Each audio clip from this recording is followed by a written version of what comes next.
को करते हैं, सूरह आल इमरान की आयत नंबर 189 को। 189 को हम देख लेते हैं। आऊदु बिल्लाहि मिनश शैतानिर रजीम, वलिल्लाहि और अल्लाह ही के लिए है, मुल्कुस समावाति वल अर्दी, बादशाहत जमीन और आसमान की, वल्लाहु और अल्लाह ताला, अला ऊपर, कुल्ली शैइन हर एक चीज के, कदीरुन पूरी तरह कुदरत रखने वाला है। वाव हरफ अतफ है, लिल्लाही, ली हरफ जर है, अल्लाह ही मजरूर होके मुरक्कब जारी का पैटर्न बनाएगा और ये मुरक्कब जारी खबर बन जाएगा मुकद्दम। हम जानते हैं कि खबर को मुकद्दम क्यों लाया जाता है। जब अहमियत की हामिल या ताकीद की वजह से कोई खास चीज खबर में होगी ना, तो उसको मुकद्दम ले आया जाएगा। आप देखिए, अल्लाह ताला के लिए ही है, अल्लाह ताला मुकद्दम है, जमीन से भी आसमान से भी, और उसके अलावा जितनी भी चीजें हैं बादशाहत वाली, उन सबसे ज्यादा खास चीज क्या है? अल्लाह रब्बुल इज्जत के लिए होना। लिहाजा खबर को मुकद्दम किया गया।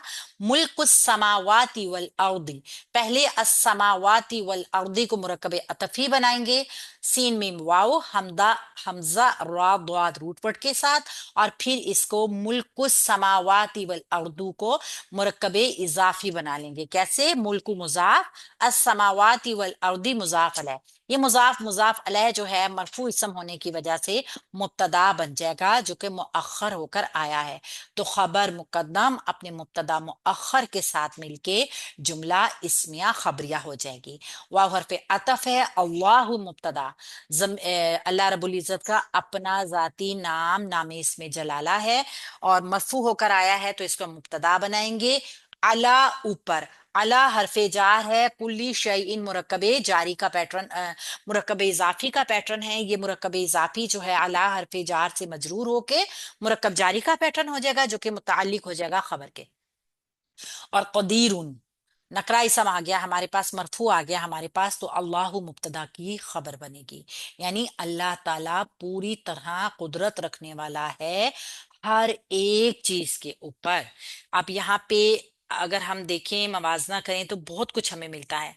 ये सारी चीजें जो है ना यहाँ पे, ये सूरह आली इमरान और सूरह अल बकरा, इन दोनों में बहुत ज्यादा मुमासलत है, बहुत ज्यादा मुमासलत महसूस हो रही है ना। वलिल्लाहि मुल्कु समावाती, ये ऊपर वाली धमकी की तस्दीक भी है और तौसीक भी है। मतलब ये है कि बादशाही आसमान की हो या जमीन की हो, उसमें किसी का भी कोई असर, कोई अमल दाखिल नहीं है।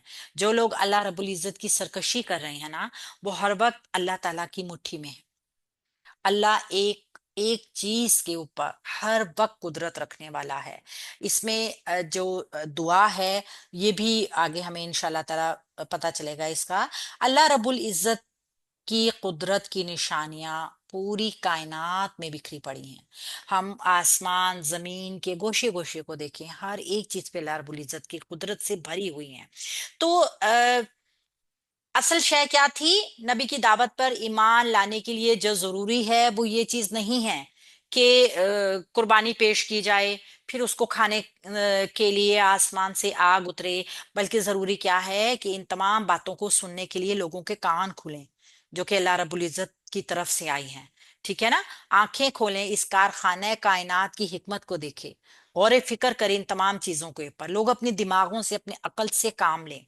फिर फरमाया क्या कि जो लोग बेदार होते हैं, सोते हैं, जागते हैं, उठते हैं, बैठते हैं, वो हर वक्त अल्लाह रब्बुल इज्जत की जमीन के ऊपर, उसकी कायनात की निशानियों के ऊपर गौर फिक्र करते हैं। जब कोई इंसान किसी चीज के ऊपर गौर फिक्र करता है ना, तो वो जाहिर सी बात है कोई हतमी नतीजे के ऊपर जरूर पहुंचता है। ये दुनिया है, ये कोई अंधेर नगरी तो नहीं है कि जिसको बनाने वाले ने बिला मकसद बना दिया, उसका कोई मकसद नहीं था, कोई सोच नहीं थी।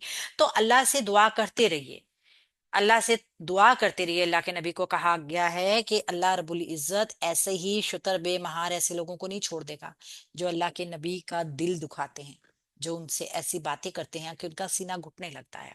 तो आगे भी हमें इसी तरह का मफहूम नजर आएगा। टोटल हम जब इस आयत को देख रहे हैं, तो ये अल्लाह रब्बुल इज्जत की शान बयान कर रही है, अल्लाह रब्बुल इज्जत की बादशाहत बयान कर रही है। इसके साथ ही हमारा ये वाला रुकू कंप्लीट